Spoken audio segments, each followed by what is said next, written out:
दंफैयो उदालगुरियावनो थानाय आरोखि झारनगाव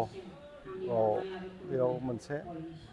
बिजामादै जायो सोमोन्दोआव माने बिदा गेदेरनि बिजामादै आरोखि बिनि न'खराव दा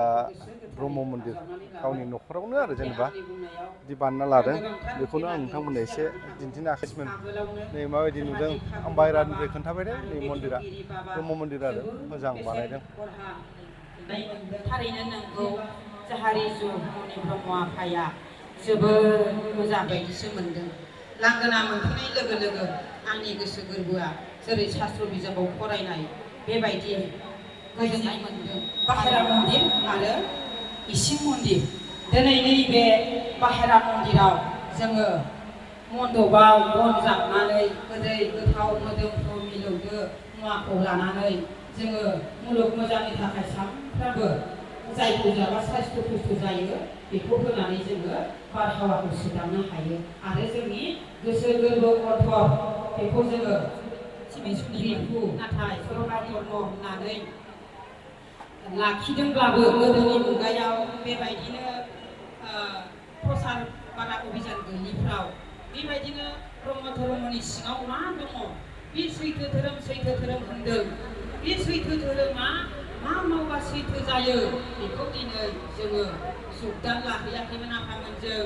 जोङो बेबायदि धर्म मेलफ्राव थाङाखैमोन जिखाखौ आजावाखैमोन बेखायनो जोङो धर्म सैथो आजावना लादोंबाबो सोरनिबा धर्मखौसो आजावनानै न'खराव गायसनना लादोंमोन थिग बेबायदिनो बे आइयाबो बै समनिफ्रायनो रिजुमुनिखौ जेब्ला गोरबोआव लानाय अब्ला खिबाजानि धर्मखौ गानना लादोंमोन खोमा बिनिखायनो दिनै बिनि न'खरफ्रा जोंब्लाव माब्लाव धर्मफोराव नाथाय बेबायदि दङबाबो आफाया मिथिजोबैयाव मोनसे आयदाया थालांदोंमोन आरो बेनो जाबाय धर्म फुजोंदों सिबिदों अब्लाबो बिजिरनायजों बबेखौ मावबा जागोन बेखौ मिथिनो मोनाखैमोन नाथाय दिनैनि समनिफ्राय आफाया सोरां लामाखौ मोनबाय जायनि थाखाय समबार बाबाया दहाय रबें रेबें बुंलांबाय दिनैनिफ्राय दरजा बेवबाय बर' ब्रह्म ज्योति स्वरूपआ नोंखौ आजावबाय होननानै दा दिनैनिफ्राय आफाया मावलांनो हासिगोन आरो दा दहाय बुंलांदों पन्चसना फाब नोंगौ बे बुंनाय बोसोना सैथो जोङो बै पन्चसना फाबनि थाखाय नोंथां नैबेखौ सानफ्रोमबो जिउआव निमाहा बिबाय थानांगौ जोङो माब्लाबा रायखुमाफ्लाङो माब्लाबा सोरखौबा बानजायनायावनो जोङो गोरोन्थि मावफ्लाङो सोरबा हारि फोसाबनाय सोरबा धर्म फोसाबनाय सोरबा न'खरनि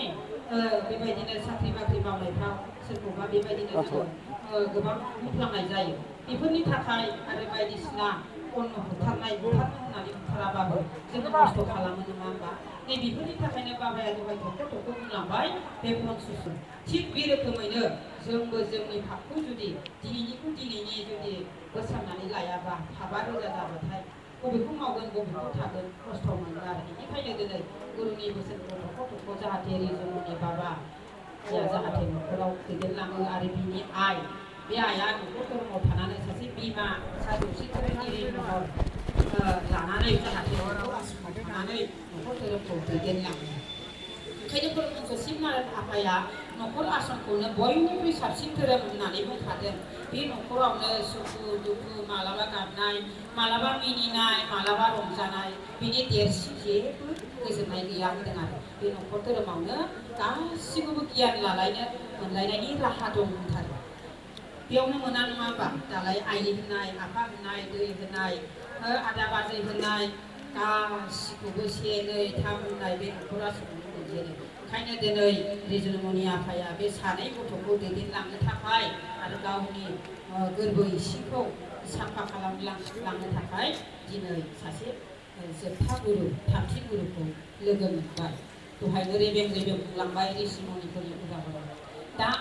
आरो दहाय बाबाया होनलांदों समनि आंखालाव माखासे बोसोर जोंनि जिबनखौ दैदेननायाव जोंनि जिबनखौ गेबें लामाजों दैदेननायाव जोंनो ब्रह्म ससिबनारायण आफाया माखासे बोसोन होदों बै बोसोनखौ आफाया सम थोस्लाबियाव दाहाय लेखाखौबो लाखिसिगोन आफाया दथि बोसोन अबंनि दथि बोसोन आरो गुरुदेव कालिचरन ब्रह्म आफानि 14था बोसोन बेखौ दा मोनानिफ्रायनो सुरु खालामलांदो अब्लानिया जेबो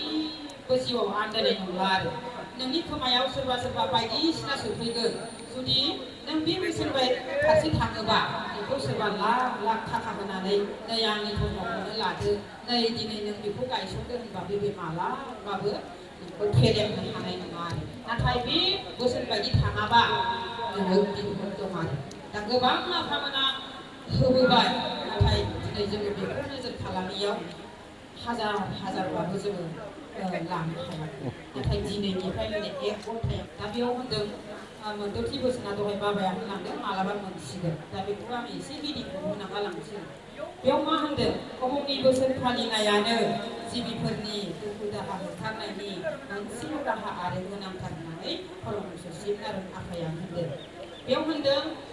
गासिबो रोखोमैनो सिङावबो सायावबो मुलुग ब्रह्माण्डखौ साखोन सिखोन लाखि आसर जि जोम न' बां बारि बागान लांगोना हाखर हालाफोरखौ लेथ्रा दाजा सबसे गोदैसिन गुसुसिन मुं नागिरनाङा नागिरोना बांग्रि मावबा हरिबल हरिबल बांग्रिनि राजाया सोरमोन बारनि राजाया सोरमोन खबरखौ नागिरनानै मालाबा बारहुंखाया थांहोलायो नाथाय जोंखौ नागिरनो होआखै अआ जाबाय सृष्टिकर्ता अआ जाबाय पालनकर्ता मआ जाबाय फोजोबगिरि लांफिनग्रा साथाम नङा बे सासेयानो साथामानो सासे होनदों आरो दा बेखौ जोङो बेयाव होनानै गालांखाबाय सोरखौ बुंदों बै पुर्न परब्रह्म ज्योति स्वरूप बे पुर्न ब्रह्म ज्योति स्वरूपानो बे अरानो बै जोंमा बेखौनो जोङो सतगुरु होननानै बुङो दा बेखौबो इसोर गाबज्रिनायाव फोरोंखाबाय जाहाथे बेफोरखौ आइमोना बे न'खरनि आइमोना जाहाथे पालन खालामलाङो गासिबो बुंलायनाङा दाहाय बेखौ आं हिदिं होलांबाय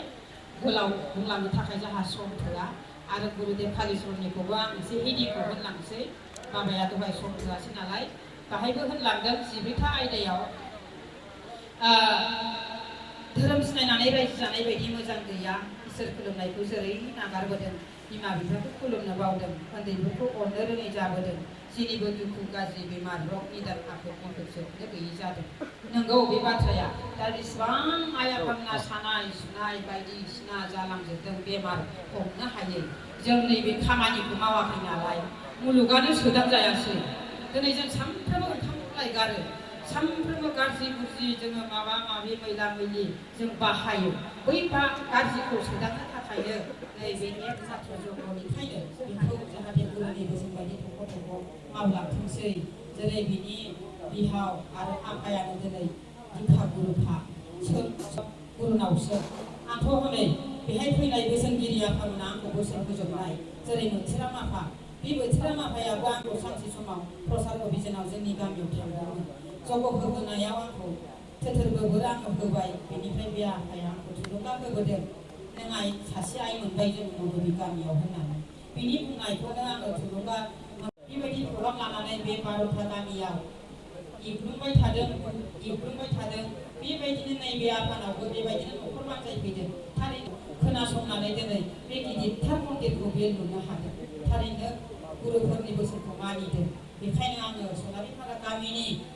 गासै आइमोनखौ आङो बाख्नायदों आफामोनखौ बाख्नायदों जाहाथे बिसोरो खोनानाय बायदिबा दिक्षा लानानै नित्यगिरि जाजोब्बाय होननानै आं खोनानो मोन्दों आरो दा आङो हास्थायदों जाहाथे आफाया बे न'खर आश्रमाव थानानै गथ' सानैखौ रुजु रुमु बिमाया जेरै फोरोंनाय बिदि साबसिन 1 गुननिफ्राय 2 गुन 3 गुन साबसिन दाथ' जाखाबायानो बिमानिफ्राय साबसिन बिफानिफ्राय साबसिन आरो बेबायदिनो परब्रह्म ज्योति स्वरूपनि अरायफोरखौ मोनलांनानै रुजु रुमु न'खरखौ दैदेनलांनो हायो बेखिनिखौनो बुंनानै आङो फोजोबनाय जाबाय फिन आङो आइ आफामोनखौ खुलुमनानै बे समाव आंनि बिबुंथिखौ दोनथ'नाय जाबाय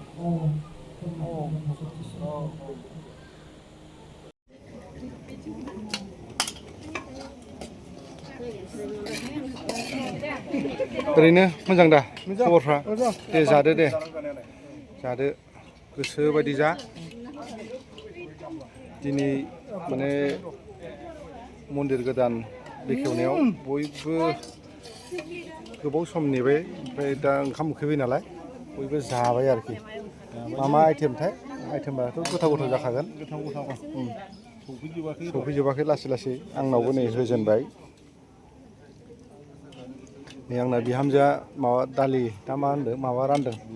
लाब्रा बिहामजोआ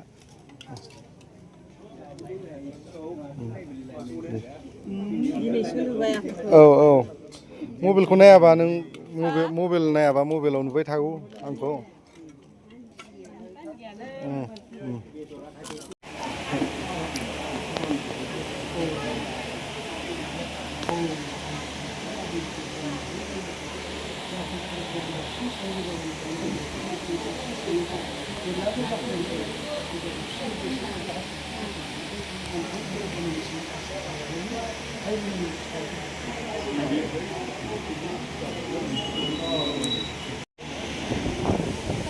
गासिबो बिदाय लाजोब्बाय दा